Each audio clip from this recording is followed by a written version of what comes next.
आपण पाहत आहात दैनिक विदर्भ सत्यजित लाईव्ह न्यूज। आमचे मुख्य संपादक उद्धव फंगाड यांनी दिलेल्या माहितीनुसार मेहकर विधानसभेची निवडणूक होऊ घातली आहे। या दृष्टीने महाविकास आघाडीकडून मेहकरची जागा आपल्याच पक्षाला सुटावी यासाठी काँग्रेसच्या वतीने प्रयत्न करण्यात येत आहेत। तर जर ही जागा काँग्रेस पक्षाला सुटली तर काँग्रेसकडून तिकीट मागणारे अनंतराव वानखेडे यांचे दैनिक विदर्भ सत्यजितचे मुख्य संपादक उद्धव फंगाड यांनी मुलाखत घेतली। या मुलाखतीमध्ये अनंतराव वानखेडे यांनी सविस्तरपणे आपली बाजू मांडली। यावेळी दैनिक विदर्भ सत्यजितचे निवडणूक प्रसिद्ध प्रमुख अयूब पठाण हे सुद्धा उपस्थित होते। दैनिक विदर्भ सत्यजित लाईव्ह न्यूजमध्ये आपल्या वाचक लोकांचं स्वागत आहे। महाराष्ट्रामध्ये लवकरच विधानसभेच्या निवडणुकीला सुरुवात होत आहे। या विधानसभेच्या दृष्टीने मेहकर मतदारसंघामध्ये सुद्धा इच्छुक उमेदवारांच्या व विविध राजकीय पक्षांच्या हालचाली सुरू झाल्या आहेत। या निवडणुकीमध्ये महाविकास आघाडीकडून मेहकर मतदारसंघ काँग्रेसला सुटावा यासाठी सर्व नेते मंडळी आपल्या वरिष्ठ पातळीवर प्रयत्न करीत आहेत।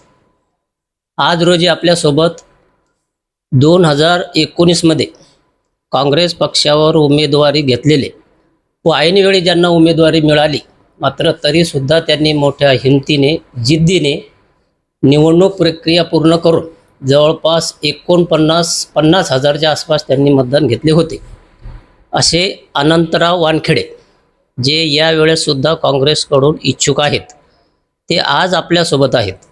एक छोटीशी मुलाखत किंवा त्यांची मानसिकता त्यांच्या भावना आपण या ठिकाणी घेणार आहोत। वानखेडे साहेब नमस्कार। नमस्कार। नमस्कार।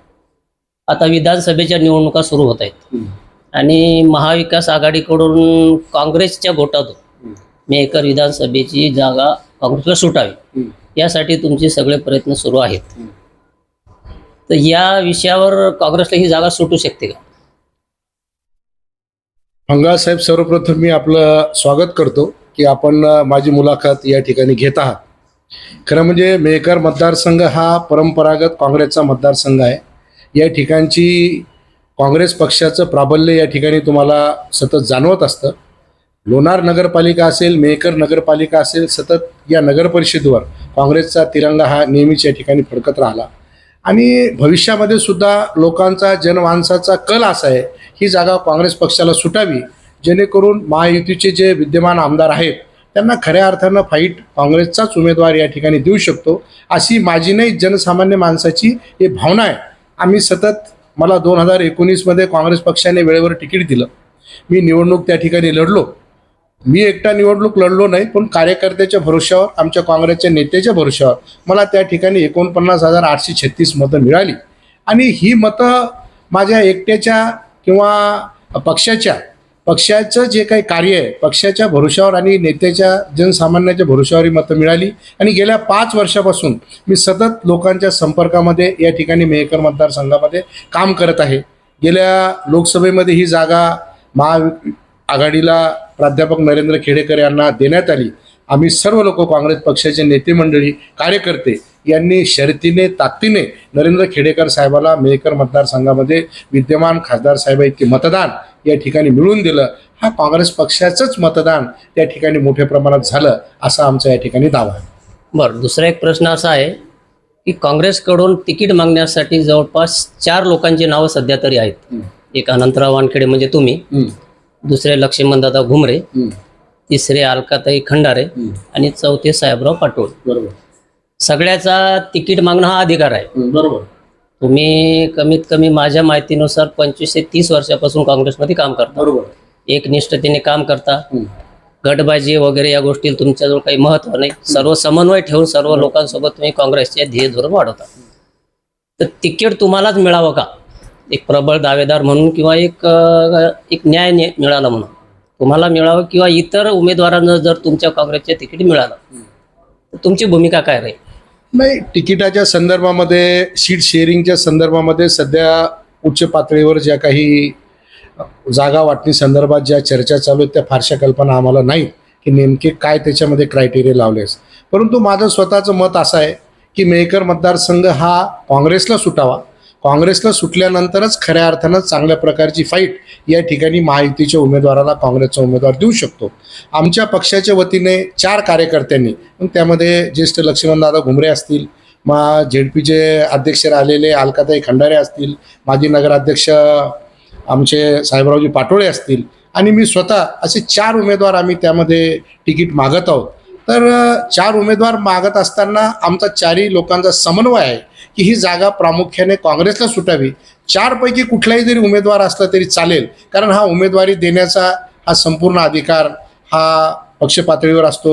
आदरणीय मुकुल वासनिक साहेब असतील, आमचे महाराष्ट्राचे पटोले साहेब असतील, हे लोक त्या ठिकाणी निर्णय घेत असतात.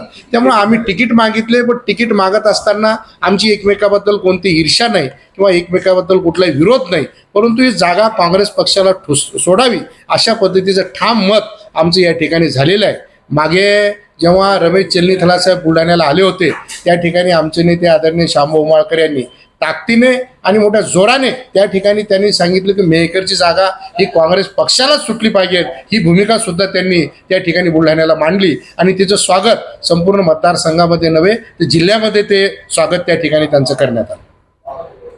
नुकत्या झालेल्या लोकसभेच्या निवडणुकीमध्ये मेहकर मतदारसंघात महाविकास आघाडीला चांगल्या प्रकारे मतदान मिळालं. मतदानाची टक्केवारी वाढलेली आहे. ही मतदानाची टक्केवारी या विधानसभेत कायम राहू शकते का? निश्चित लोकसभेच्या आणि विधानसभेच्या निवडणुका ह्या वेगवेगळ्या पातळीवर लढल्या जातात, परंतु गेल्या 15 वर्षापासून लोकप्रतिनिधी संजय रायमुलकर या ठिकाणी काम करतात आणि त्यांच्या संदर्भातला बराच विरोध या ठिकाणी तयार झालेला आहे. आपण बघितलं असेल, मेहकर शहराचं विकासाचं काम असेल, ग्रामीण भागाचे विकासाचे कामं असतील, कामं अर्धवट स्वरूपात आहेत, निकृष्ट दर्जाचे आहेत, जवळचे ठेकेदारांना पैसे देण्यासाठी ते कामं दिलेले आहेत. कोणत्याही प्रकारचं काम व्यवस्थित आणि चांगलं काम त्या ठिकाणी झालेलं नाही. पूर्णत्वास एकही काम त्या ठिकाणी गेलेलं नाही. हे काम एखादं मेहकर मतदारसंघामध्ये झालं असं एखाद्या मंत्र्याला किंवा बाहेरच्या व्यक्तीला आणून ते काम दाखवावं असं एकही काम या मतदारसंघामध्ये झालेलं आपल्याला दिसत नाही. गत काळामध्ये खऱ्या अर्थानं मेहकरचा विकास हा खूप जोराने विकास व्हायला पाहिजे होता, पण तो विकास होताना दिसत नाही. तेव्हा ही जागा जर काँग्रेस पक्षाला सुटली तर 100.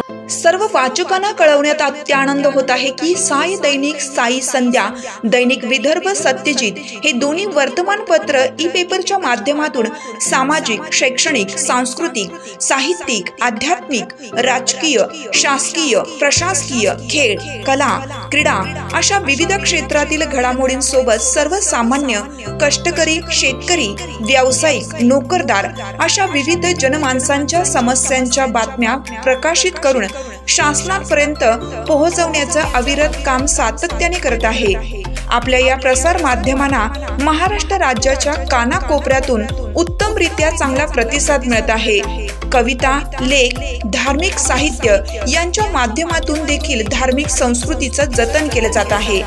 वाचकांकडून चांगला प्रतिसाद मिळत असून याचबरोबर दैनिक Vidarbha Satyajit YouTube news channel व दैनिक विदर्भ सत्यजित न्यूज पोर्टल हे प्रसार माध्यम सुद्धा सुरू आहे. हे सर्व समस्त वाचक, जाहिरातदार बंधू भगिनी आणि आमचे प्रतिनिधी व संपादक मंडळाच्या सहकार्यामुळे शक्य होत आहे. वाचकांकडून मिळत असलेल्या उत्तमरित्या प्रतिसादाबद्दल संपादक मंडळ आपले आभारी आहे. बातम्या व जाहिरातीसाठी संपर्क संपादक उद्धव फंगाळ, मोबाईल नंबर 95 11 44 61 11.